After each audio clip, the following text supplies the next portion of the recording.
अभिवादन स्वीकार कीजिए ब्रजेश मिश्रा का और आप देखना शुरू कर चुके हैं द डिबेट।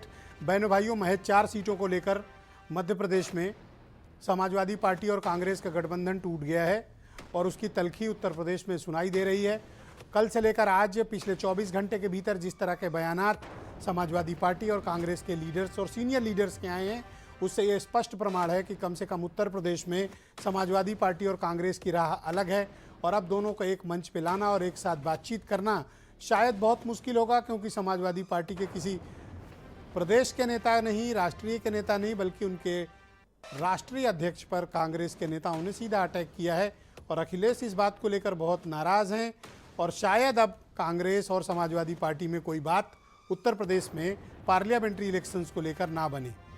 समाजवादी पार्टी इस पूरे मामले को लेकर बहुत ही नाराज़ है, क्योंकि जिस तरह से मध्य प्रदेश में उनके साथ व्यवहार हुआ, उत्तर प्रदेश में वो वही व्यवहार कांग्रेस के साथ करना चाहते हैं। यानी जो इंडिया गठबंधन का मजबूती का प्रदेश माना जा रहा था उत्तर प्रदेश, वहाँ पर उसे गहरी चोट लगी है और ये गठबंधन फिलहाल तो उत्तर प्रदेश में एग्जिस्ट नहीं करता है। भविष्य में कुछ भी हो सकता है, लेकिन फिलहाल की हकीकत ये है कि उत्तर प्रदेश में ये गठबंधन लगभग टूट चुका है। आज की चर्चा इसी विषय पर होने वाली है। बहनों भाइयों, मध्य प्रदेश का विधानसभा चुनाव समाजवादी पार्टी और कांग्रेस दोनों के लिए भारी पड़ गया। महज 4 सीटों को लेकर सपा और कांग्रेस का गठबंधन टूट गया है। इंडिया अलायंस, जिसमें समाजवादी पार्टी बहुत मुख्य भूमिका निभा रही थी, अखिलेश यादव ने तीनों मीटिंगों में शिरकत की थी, लेकिन मध्य प्रदेश में एक भी सीट न दिए जाने और उसके बाद अपमानजनक व्यवहार और खिलाफ बयानबाजी का आरोप लगाते हुए फिलहाल उन्होंने भी ऐलान कर दिया है कि जो हमारे साथ मध्य प्रदेश में हुआ है वही हम उत्तर प्रदेश में कांग्रेस के साथ भी करेंगे। कांग्रेस के नेता अखिलेश यादव पर व्यक्तिगत रूप से हमलावर हैं। कारण क्या है कि कांग्रेस अचानक से अपने दोस्त अखिलेश यादव के लिए इतना आक्रामक हो गई और अखिलेश यादव को अंदाज़ा नहीं था, वो कांग्रेस के साथ गलबहियाँ कर रहे थे, दोस्ती बढ़ा रहे थे, आसानी से सब कुछ समझ रहे थे कि राजनीति शायद ऐसे ही चलती है। लेकिन अखिलेश यादव एक बार फिर झटका खा गए हैं। कांग्रेस ने अखिलेश यादव को बता दिया कि मध्य प्रदेश में आपका कुछ नहीं है, एक सीट नहीं मिलेगी। और यही नहीं, रात में 1 बजे तक मीटिंग की है, सुबह जब 7 बजे लिस्ट आई, समाजवादी पार्टी को एक सीट नहीं मिली। अब समाजवादी पार्टी नाराज़ है, बौखलाई भी हुई है, क्योंकि यूपी के कांग्रेस के अध्यक्ष और दूसरे नेता लगातार अखिलेश यादव पर गंभीर आरोप लगा रहे हैं। आज फिर अजय राय ने ये कहा कि समाजवादी पार्टी के नेता बीजेपी से मिले हुए हैं, बीजेपी के साथ मिलकर काम कर रहे हैं, उन्हें कांग्रेस को जिताने आना चाहिए। अखिलेश यादव को और मुलायम सिंह के रिश्तों पर भी अजय राय ने सवाल खड़े किए और गंभीर आरोप लगाए हैं और कहा कि मुझे चिरकुट कहा गया, मुझे इस चीज़ से मैं बड़ा मर्माहत हूँ। डैमेज कंट्रोल भी कुछ नहीं हुआ। और उधर कमलनाथ का भी एक बयान बड़ा वायरल हो रहा है मीडिया में, जिसमें उन्होंने कहा, अरे छोड़ो अखिलेश वखिलेश को, मध्य प्रदेश में तो हमारी सरकार बन रही है। अब जाकर समाजवादी पार्टी में सन्निपात हुआ है, उन्हें समझ में आया कि कांग्रेस ने उनके साथ क्या कांड कर दिया है। दिन में तारे दिखा दिए कांग्रेस ने, बिना उत्तर प्रदेश में मजबूत हुए। ये समाजवादी पार्टी की समझदारी की राजनीतिक चूक है या फिर कांग्रेस समाजवादी पार्टी को यूपी में ढकेल के अपने पुराने वोट बैंक को हासिल करना चाहती है और अपने बलबूते यूपी में जो कर पाएंगे वो करेंगे। मध्य प्रदेश में जो कुछ भी हुआ वो इम्पॉर्टेंट नहीं है बहनों भाई, सीटें नहीं मिली है इम्पॉर्टेंट नहीं है। कांग्रेस ने जो पॉलिटिकल जेस्चरिंग दिखाई है वो बेहद आक्रामक रही है। समाजवादी सन्नाटे में है, उन्हें अंदाज़ा नहीं था। वो तो ये मान के चल रहे थे उन पर हमले बीजेपी से होंगे, ओम प्रकाश राजभर करेंगे, लेकिन अखिलेश यादव और सपा पर हमला उनके घर के भीतर से हुआ। वो जहां वो दोस्ती किए हुए थे वहां झटके लगे उन्हें, और इस झटके से समाजवादी पार्टी के लिए उबर पाना भी मुश्किल है।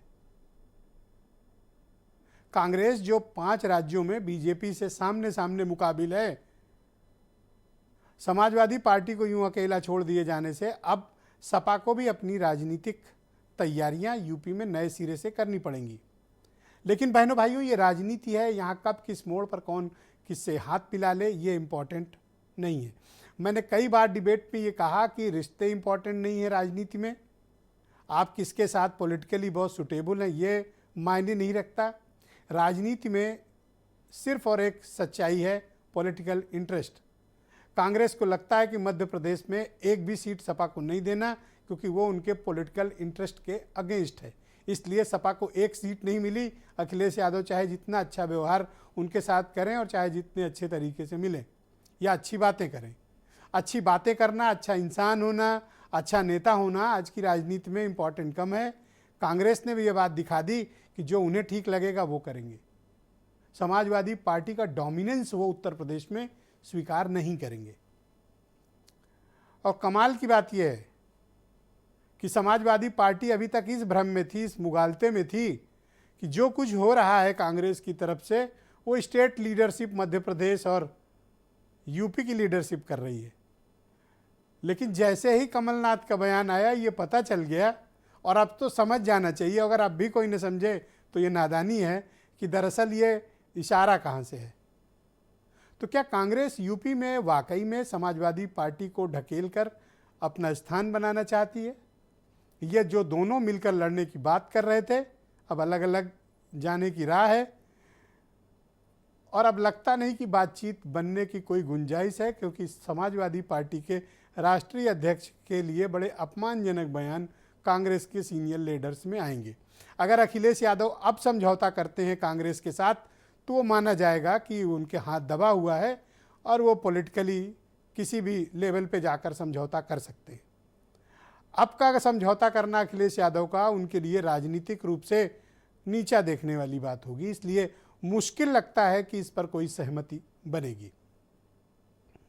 बहन भाइयों, उत्तर प्रदेश की 80 सीटें अब इंडिया अलायंस में इस बड़े बिखराव के बाद कांग्रेस अब जब अगर अकेले लड़ेगी तो क्या होगा?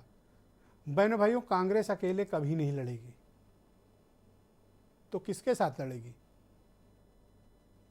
कुछ भी हो सकता है, किसी के साथ भी मिल सकते हैं, उनके साथ भी मिलकर चल सकते हैं जिनके बारे में अभी अभी आप सोच रहे हैं, जिन्होंने कहा था कि हम अकेले चुनाव लड़ेंगे, उनके साथ भी कांग्रेस मिलकर लड़ सकती है। और आरएलडी का तो जिधर ज़्यादा होगा, जिधर तराजू ज़्यादा मजबूत होगा, उधर की तरफ आरएलडी भी चली जाएगी। तो हो सकता है कि समाजवादी पार्टी को एक और झटका भी कुछ वक्त बाद लगे, जब कांग्रेस और अकेले लड़ने वाला जिन्होंने कहा था वो और छोटे चौधरी एक साथ चले गए। तब क्या करेगी समाजवादी पार्टी? तब शायद ज़्यादा बड़ा सन्निपात उसके लिए होगा। कुछ स्टेटमेंट आप सुन लें, फिर आज की चर्चा को आगे बढ़ाएंगे। अब मुझे पता लगा मध्य प्रदेश के बाद भारत के चुनाव के लिए है, इंडिया के चुनाव के लिए है, देश के चुनाव के लिए है। तो देश का चुनाव आएगा तब बात की जाएगी, और जिसको सीट चाहिए होगी या जिस पे बातचीत होगी वो अलग प्लेटफॉर्म है। लेकिन ये सवाल ये है, क्रेडिबिलिटी का है, कि अगर कांग्रेस इसी तरह का व्यवहार करेगी तो कौन उनके साथ खड़ा होगा।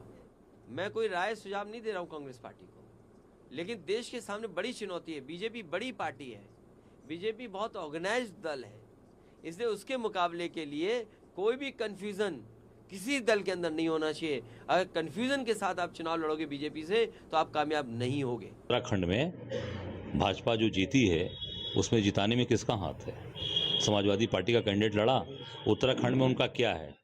उत्तराखंड में कुछ कहीं पर भी स्टैंड करते हैं?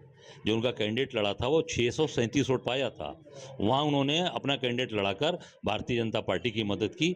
ये सीधे सीधे भारतीय जनता पार्टी से अगर कोई मिला है तो वो समाजवादी पार्टी और अखिलेश यादव में।